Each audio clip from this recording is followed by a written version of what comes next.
Hello, human beings. So I am currently en route to Walgreens to get some just, you know, human necessities. This is my revelation of the day. So I was all ready to go, getting ready to go to the car to drive to Target when I realized, you know what? No.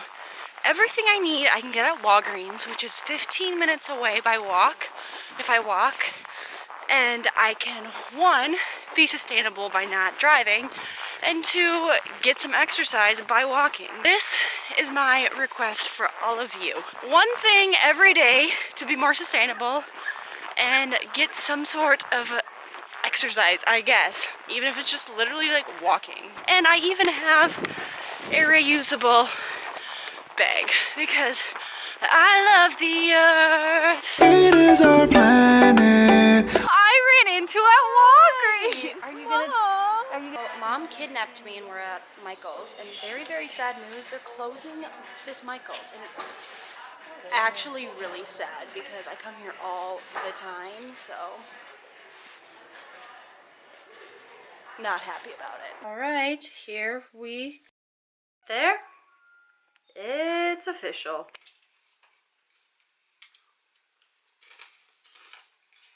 I'm on my bedroom floor right now, clearly. I got this idea from Kaylin Nicholson. She's a YouTuber. It's making a 2020 binder to keep your life together. I am so unorganized when it comes to like bank statements and credit card bills and stuff, and so I just like throw them in my desk because I mean, I don't really need them. I need to do better at that as I'm, you know, getting older in case I do need them. I took one of my old binders from college and I am going to kind of fill it up to organize.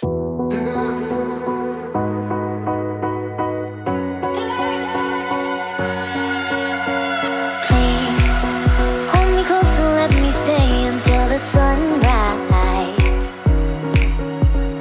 Just say you hold me. So I finished my 2020 binder, so I'll give you a little sneak peek.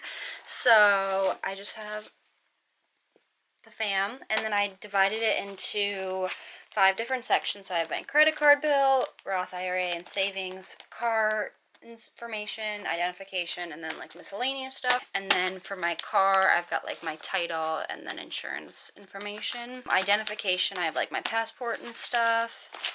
And then miscellaneous, I just have like letters of recommendation and like random stuff. Adult Bindering 101. Rise and shine. But literally, it's 7 a.m. on a day off. What are we doing? We don't know. I thought I had a dentist appointment at 7 and Father drove me because the roads are bad. We got there and the dentist was closed, so I think there was a little bit of a lack of communication on my part. So we thought, why not seize the day? So we're at breakfast at a really popular place near our house that usually is packed. So we'll see if it's a little less congested today. Oh, okay. Oh, it's empty. Yes. Oh, they go like this. We're at Keys Cafe. It's ungodly early. It's like 7 a.m. and Father's trying to crack jokes with the waitress, and she's just not having it. What did I say to the waitress? We're trying to make jokes, and it's just not going in his favor. It went over like it should, but... It did. Okay, tell your audience why we're here at 7 in the morning. I already did. Good news, folks. It got us out of bed. We're seizing the day. And Martin Luther King Day. This time last year we went to the Lorraine Motel in Memphis, Tennessee. So got to see everything kind of firsthand. I highly recommend if you have not been. We are blessed individuals.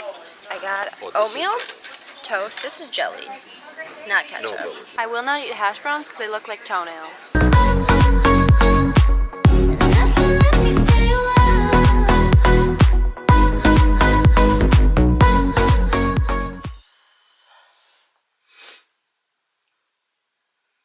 Hello, people. So,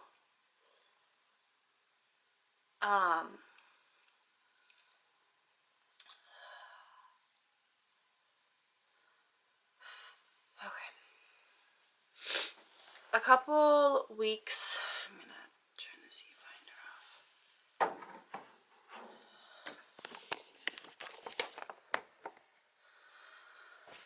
So, a couple weeks ago, I posted a video talking about how my cat William was sick, and we had taken him to the vet, and basically they said his kidneys were failing and everything. But my sister kind of nursed him back. I guess it maybe would be the equivalent of like dialysis for humans, where it's just temporary. So he was great for probably 2 weeks after that. And then I went to New Orleans and I was there for a week. And about a day before I got back home,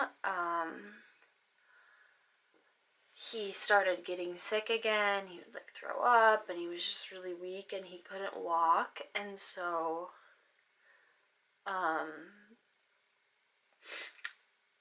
last night he didn't move all day. He just laid in his litter box and my dad took him out and just kind of held him all day.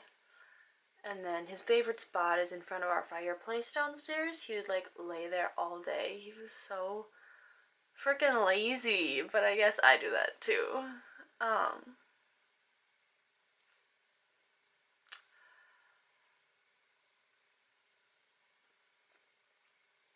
But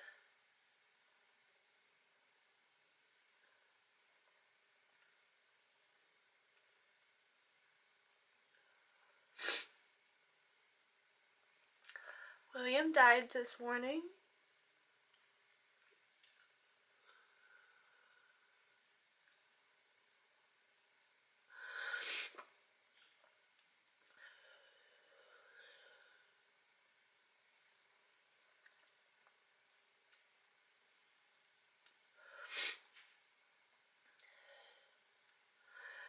And it was such like a beautiful death. Because he was just laying in front of the fireplace and we were all around him last night, and he's such like a sweet cat that he doesn't want to see he doesn't want other people to see him hurting, so he would kind of hide from us, but we always took him out. And this morning, Father and I went out to breakfast, and before we left, he was just in front of the fireplace, still alive. And then when we came home from breakfast, Father said that he was gone. But so William isn't with us, but he was literally like the best cat. Like the best cat. And what's funny is William was a Hurricane Katrina cat in New Orleans, and I was just in New Orleans last week, so it's funny how things like that happen, because maybe I was supposed to be down there, and I don't know. I might be thinking too much into it, but he was rescued during the hurricane, and that's where I just come back from. But I love William so much. I grew up with him. Like literally I was 7 when I got him, and he's been with me through middle school, high school, college. Like you grow up with him. But it's just gonna be so weird. And I know he's a cat, but that's the thing, like he's a cat. Pets are such a big deal. But I'll be okay. We'll all be okay. And he was in a lot of pain, and so I'm just so happy that he's not hurting anymore.